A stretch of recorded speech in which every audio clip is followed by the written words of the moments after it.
Vamos a charlar ahora con Hugo Alconadamón. Como les decía, estamos mirando un poco los distintos puntos de vista en un día muy particular respecto de lo que está pasando de impacto político por la decisión de la Corte Suprema de Justicia de la Nación.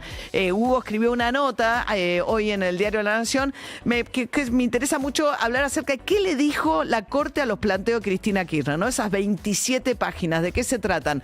Buen día, Hugo, ¿cómo estás?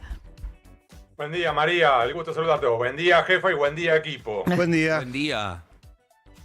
Día intenso ayer, y vamos a resumir lo que ha hecho la Corte Suprema. En una resolución de 27 carillas, dividió sus ejes en dos.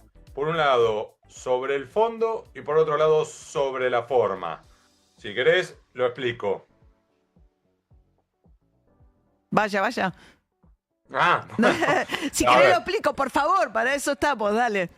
Bueno, a ver, no, para no hacer un largo monólogo. A ver, sobre el fondo, lo que remarcó la Corte Suprema es que las discusiones sobre si se cometieron los delitos, sobre las pruebas planteadas y otras cuestiones de ese tipo, sostuvo que ya eso se debatió tanto ante el Tribunal Oral como ante la Casación. Habla de profusa prueba, ¿no? Pasa que es Correcto. paradójico. Por un lado dice, no la voy a revisar la prueba, pero después dice que es profusa.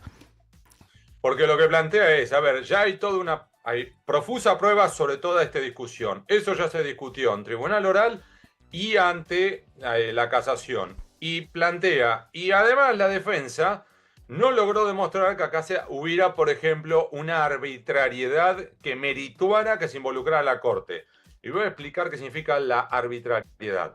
Un ejemplo de esto es, si vos planteás, por ejemplo, Tribunal Oral, que se discutió la prueba y vos vas a la Casación y decís, a ver, yo he planteado A, B y C y no me han dado bola. Y la Casación, en vez de discutir lo que vos le estás planteando A, B y C, se pone a discutir D, E y F. Entonces vos vas a la Corte diciéndole, momentito, yo vengo reclamando que me traten A, B y C y no me lo están haciendo. Revisen esto. Ahí sí te lo pueden abrir. Porque vos decís, hay una discusión sobre algo que no se ha discutido o se ha discutido mal. Lo que plantea la Corte es, usted, por un lado, las pruebas ya se han discutido y usted no me ha demostrado que haya habido una arbitrariedad en el fallo de la Casación. Esto sobre un eje. Y después tenemos el otro, que es sobre la forma. ¿Qué significa eso? Hay todo un protocolo cuando uno va a la Corte, ¿sí? Hay todo un protocolo sobre cómo incluso redactar un recurso extraordinario y un recurso de queja. Y se le exige a todos los abogados que intentan llegar a la Corte. No lo vamos a explicar largo, pero hay una suerte de protocolo. Así como cuando vos vas a ir a un quirófano, hay todo un protocolo que hay que seguir, que uno puede decir, pero es una pavada, sí, pero eso te ayuda a reducir los errores. Lo que plantea la Corte es, acá la defensa de Cristina Fernández de Kirchner no cumplió con esos requisitos. Por ejemplo, me tiene que hacer un relato prolijo, consustanciado, con una crítica razonada y concreta de los planteos que usted hace, y no me venga con consideraciones generales. Te doy un ejemplo también sobre esto.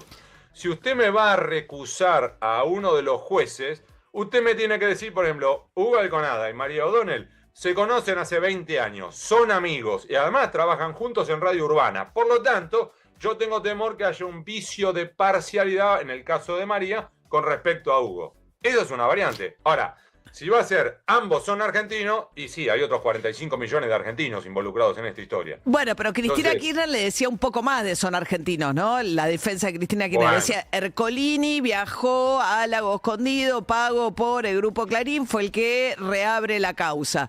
El fiscal Morla visitaba Olivos, Hornos y Boriski jugaban al pádel con Mauricio Macri. Y a todo eso lo que le dice la Corte es que ninguna circunstancia concreta que permita inferir que se comprometió la imparcialidad de ninguno de los que intervinieron. O sea que nada de lo que Cristina Fernández de Kirchner menciona es suficiente para la Corte como para suponer que no eran imparciales estos jueces que la juzgaron.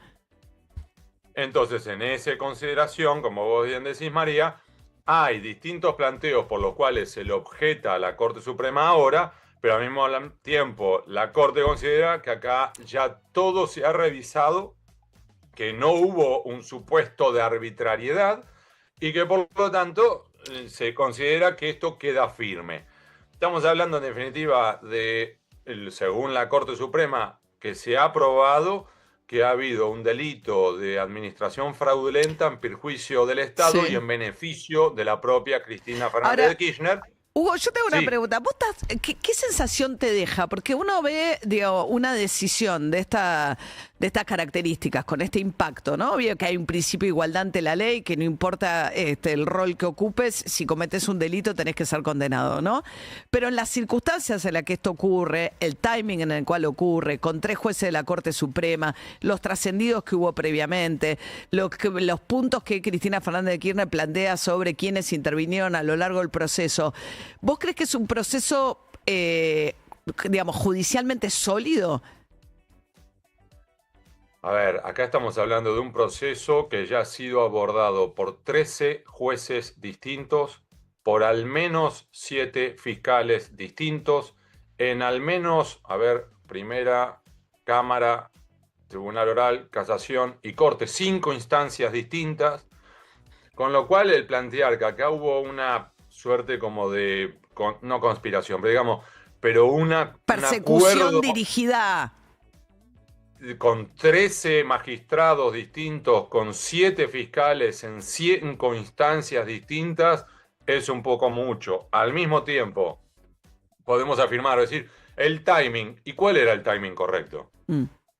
Porque esta es una de esas decisiones en la cual cualquiera de las decisiones es desagradable. Y la otra es la doble vara, ¿no? La Corte pisaba y dejaba que se impulsara. Hubiéramos tenido el mismo reproche que tuvimos en su momento con Carlos Menem, que era que planteábamos que la Corte cajoneaba los expedientes que perjudicaban a Carlos Menem. Y a la vez uno podría decir, Cristina Kirchner también, viéndose venir la decisión, anuncia que se presenta. Eso, el timing, yo entiendo ese punto. Lo otro que dice Cristina Kirchner es por qué solo avanzan las causas en mi contra y nunca nadie, ningún más. Ahí tiene un punto. Ahí le encontrás más un punto. Por ejemplo, ¿por qué es que hay, por ejemplo, distintos, si querés, rigor a la hora de investigar el espionaje del gobierno de Mauricio Macri sobre los familiares de Lara San Juan, el distinto rigor a la hora de investigar el espionaje del gobierno de Mauricio Macri sobre el espionaje del grupo Super Mario Bros, sobre el Correo Argentino, sobre... Eso sí, ahí tiene un punto. Es decir, hay una doble vara a la hora de investigar a uno u otro sector, otro espacio político. Ahí sí, pero después por timing no. Del mismo modo, que esto haya sido resuelto por 3 ministros de la Corte Suprema. Sí, ahora la otra forma de verlo es el gobierno de Alberto Fernández pasó 4 años y no logró designar a un ministro de la Corte. Quizás también hay que plantearse allí si no hubo una falencia de no buscar un acuerdo con otros espacios políticos para poder impulsar no solamente a 2 ministros de la Corte, sino también a un procurador. Claro. Con lo cual había 3 vacantes para definir. Si querés, me recuerda lo que pasó con el gobierno de Mauricio Macri, cuando tenía una vacante para designar en la Cámara Nacional Electoral y las disputas internas entre el sector de Lilita Carrió y el sector del Tano Angelici llevó a que el gobierno de Mauricio Macri jamás designara a esa tercera vacante en la Cámara Nacional Electoral. Llegó Alberto Fernández y designó a un magistrado más afín al peronismo. Y después reclamaba todo el espacio de Juntos por el Cambio. No se quejen. Tuvieron 4 años y las disputas internas los llevó a no poder impulsarlo. Hugo Alconamo, muchas gracias, Hugo. Buen día para vos. Que tengan buen día, jefa y equipo. 7:49 de la mañana. UrbanaPlayFM.com. Somos la radio que ves. Todo el tiempo.